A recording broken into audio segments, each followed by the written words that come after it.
Kalau dalam sholat saya suka lupa atau kurang khusyuk, apakah ibadah sholat saya itu bisa diterima Allah atau malah membuat saya berdosa sehingga membuat jadi masuk neraka? Tidak tentunya. Khusyuk ini kan konsentrasi. Ada orang yang full khusyuknya, Masya Allah bagus, pahalanya maksimal dan caranya sederhana. Cara untuk khusyuk adalah yakinlah semua gerakan dan bacaan sholat berpahala. Jangan kasih peluang sama syaitan. Bapak Ibu lagi baca Alhamdulillahirrahmanirrahim, hadir, Ar-Rahmanir-Rahim, konsentrasi, Malik Yaumiddin. Begitu ya kana na'budu wa iyyaka nasta'in sampai waladhdallin hilang, menghayal. Oleh syaitan dibuat menghayal, ingat kunci, ingat janji, ingat ini, ingat makanan. Maka pahala itu hilang, karena gak hilang, kena konsentrasi kan. Nah, jangan kasih syaitan, coba deh konsentrasi, lawan, memang harus begitu. Ini kalau orang tidak khusyuk, sholatnya batal atau tidak? Ya, apakah dia termasuk dari rukun sholat atau syarat sholat atau wajib sholat ya? Alhamdulillah di antara kemudahan yang Allah berikan kepada kita, khusyuk itu bukanlah suatu rukun sholat. Kalau dia rukun sholat maka banyak orang sholatnya batal. Dan dia juga bukan suatu syarat sholat. Kalau dia syarat sholat maka sholat banyak yang batal. Dan dia juga bukan kewajiban sholat. Kalau kewajiban sholat banyak orang berdosa dalam sholatnya. Tapi dia ada sunnah yang sangat ditekankan. Ya, seorang berusaha menuju hal tersebut. Oleh karena Ibnu Taimiyah rahimahullah taala ketika ditanya tentang orang yang tidak khusyuk sama sekali, ya Ibnu Taimiyah mengatakan sholatnya tetap sah meskipun pahalanya tidak ada. Oleh karena dalam satu hadis disebutkan bagaimana seorang sedang sholat tiba-tiba datang syaitan mengatakan uzkur kaza sehingga dia ingat perkara dunia sampai dia lupa dia sudah sholat berapa rakaat. Tapi Rasulullah SAW tidak menyuruh dia untuk mengulangi sholat. Rasulullah SAW hanya mengatakan kepada orang yang lupa tentang sholatnya untuk sujud sahwi. Maka dari sini kita tahu bahwasanya khusyuk meskipun dia agung dia tidak sampai pada derajat rukun ataupun wajib. Tapi seorang berusaha untuk khusyuk karena itu berpengaruh dengan pahala sholatnya. Assalamualaikum warahmatullahi wabarakatuh. Baik teman-teman semua, kita langsung saja simak video ini. Sholat pikirannya kemana-mana, asalkan dia memenuhi rukun-rukunnya, syarat-syaratnya, sholatnya sah. Cuman dia tidak khusyuk, sholatnya sah. Dan khusyuk bukan menjadi syarat sahnya sholat. Maka dianjurkan untuk berusaha khusyuk. Kecuali dinukil dari Imam Ghazali, khusyuk menjadi syarat sahnya sholat. Oh, bahaya nih. Kalau tentu itu pun ditafsiri seperti apa sih yang dimaksud. Khusyuk menjadi syarat sahnya sholat. Kalau khusyuk menjadi syaratnya sholat, nggak khusyuk, nggak sah, kayaknya nggak ada yang sholat setelah itu. Ingat toko, ingat istri, ingat anak, ingat itu. Jadi khusyuk bukan syarat sahnya sholat. Akan tapi khusyuk adalah ruh atau khusyuk itu adalah satu rasa makna dan itu pengalaman pribadi sekali. Ditandai dengan khusyuknya jawarih. Biarpun khusyuk adalah hati, yang tahu adalah Allah. Biarpun orang kelihatannya begini, bisa saja pikirannya kemana-mana tadi. Wah, kalau sholat nggak bergerak, tapi kemana-mana pikirannya macam-macam. Maka yang diterima oleh Allah, yang mendapatkan pahala banyak adalah yang dengan khusyuk, yang biqadri ma yaqiluhu, yang ia sadari dari yang ia baca. Maka khusyuan itu adalah khusyuk yang sejati adalah mengikuti apa yang ia ucapkan. Mengikuti apa yang ia ucapkan. Karena Anda semua akan tahu bahwa ini tangan kanan saya, ini kiri. Kalau saya ngomong tangan kanan saya ini, berarti saya pasti nggak khusyuk. Tangan kiri yang saya angkat, saya ngomong tangan kan nggak nyambung berarti. Makanya waktu dia membaca ayat Al-Quran di situ isi neraka, kok ingat surga, berarti nggak nyambung. Sehingga cara menghadirkan kekhusyuan itu para ulama mengajarkan, renungi apa yang engkau baca dalam sholatmu. Jadi paling tidak itu mengikat. Kalau kita ingat Bismillahirrahmanirrahim, Alhamdulillahirabbil alamin, segala puji bagi Allah, dan ini nggak ingat lagi yang lainnya. Maka kapan dia tidak serius dengan apa yang dibaca? Ingat tokonya, ingat permasalahannya, ingat hobinya, ingat cita-citanya. Jadi kalau pikiran kemana-mana itu bukan yang bertanya saja, siapapun bisa. Jadi setan itu macam-macam, ada setan penyair. Karena yang sholat penyair, oleh setan dikasih ide-ide. Waktu sholat ketemu ide membuat syair. Setannya penceramah sepertinya. Jadi penceramah itu kalau lagi sholat punya ide, nanti saya ceramah apa sih? Nah, Termasuk nyari kunci mobil tuh ketemunya di waktu sholat katanya. Assalamualaikum di mobil di meja. Berarti waktu sholat dia mikir. Jadi seperti itu. Jadi setannya banyak. Jadi maka dari itu belajar khusyuk memahami maknanya. Kata Imam Haddad, kalaupun kita belum bisa khusyuk memahami makna karena mungkin terbatasnya pengetahuan kita tentang makna yang kita baca, maka paling tidak ikuti lafaz seolah-olah kita melihat lafaz tersebut. Bismillah bi ba sin mim. Bismillahirrahmanirrahim. Mengikat agar pikiran kita tidak kemana-mana tadi. Tapi sah sholatnya.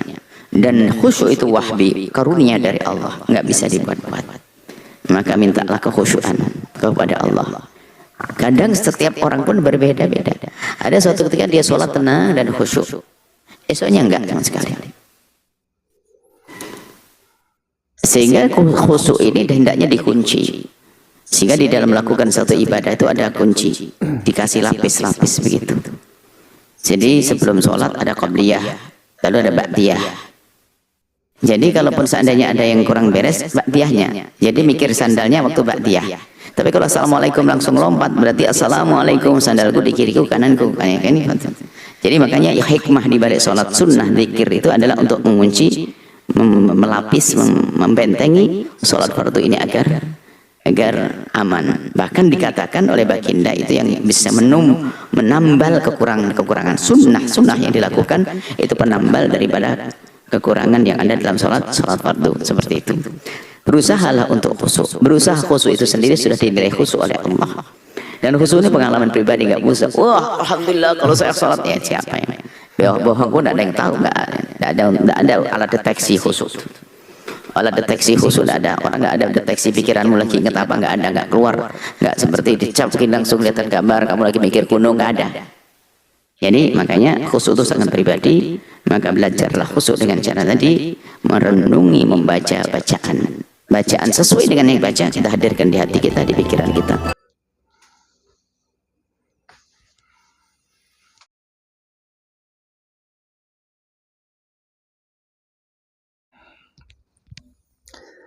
Nah, baik teman-teman semua.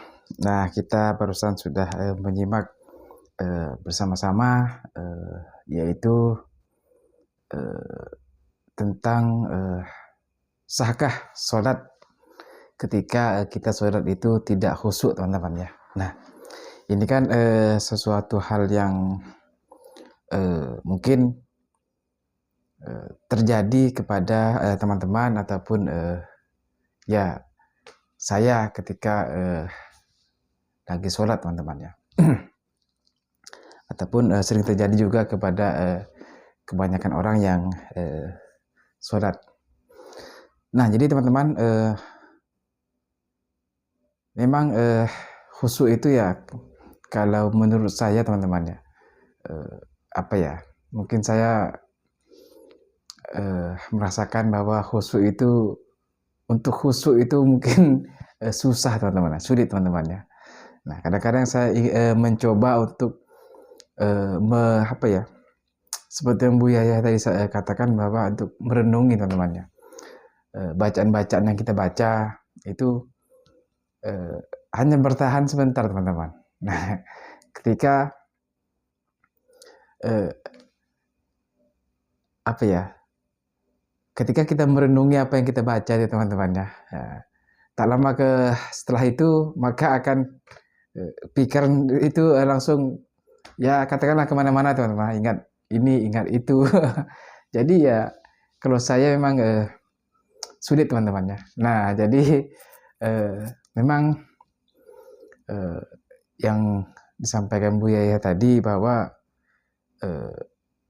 ketika kita sholat tidak khusyuk itu yang artinya bahwa sholat itu tetap sah teman-teman ya, meskipun kita sholat tidak khusyuk, karena khusyuk itu bukan termasuk ke dalam rukun sholat. Nah, jadi seperti itu teman-teman. Jadi kalau ada yang mengatakan bahwa kita sholat tidak khusyuk itu sholatnya tidak sah, nah itu tidak benar teman-teman ya. Tadi sudah disampaikan oleh Bu Yahya bahwa khusyuk itu bukan termasuk ke dalam rukun sholat teman-teman. Nah, jadi dan juga agar kita bisa khusyuk tadi sudah dijelaskan juga oleh Buya Yahya, bahwa meskipun kita tidak tahu terbatas memahami arti makna dari bacaan yang kita baca seperti Al-Fatihah, namun caranya juga ada dengan cara merenungi. Ataupun ada juga yang mengatakan bahwa teman-teman, ketika kita sholat itu bacaannya itu ketika kita membaca Al-Fatihah misalkan, jadi agak sedikit dikeraskan sedikit suara kita agar terdengar di telinga. Nah itu juga ada teman-teman ya, ulama yang mengatakan seperti itu agar pikiran kita tidak kemana-mana. Jadi sebenarnya banyak cara teman-teman, tinggal mungkin dia tergantung teman-teman ataupun ya saya juga teman-teman ya. Jadi itu apa ya? Ya intinya masing-masing lah teman-teman. Kita sholat itu berusaha untuk khusyuk, meskipun ya terkadang masih saja ketika sholat itu ingat apa saja, ya, pikiran kemana-mana, ya itu memang apa ya, susah untuk dihindari teman-teman. Nah ya tadi, tapi yang jelas teman-teman, intinya bahwa ketika kita sholat tidak khusyuk itu sholat kita itu meskipun tidak khusyuk, namun sholatnya sah teman-teman. Nah baik teman-teman, mungkin hanya ini saja yang dapat saya sampaikan. Lebih kurangnya saya mohon maaf apabila ada kesalahan yang saya sampaikan. Saya hanya ingin menyampaikan apa yang saya pahami dan saya alami teman-teman. Nah baik teman-teman semua, terima kasih sudah menyimak video ini. Mudah-mudahan bisa bermanfaat, bisa menambah ilmu, dan juga bisa menjadi pembelajaran untuk kita semua. Baik teman-teman semua, cukup sampai di sini dan saya akhiri. Assalamualaikum warahmatullahi wabarakatuh.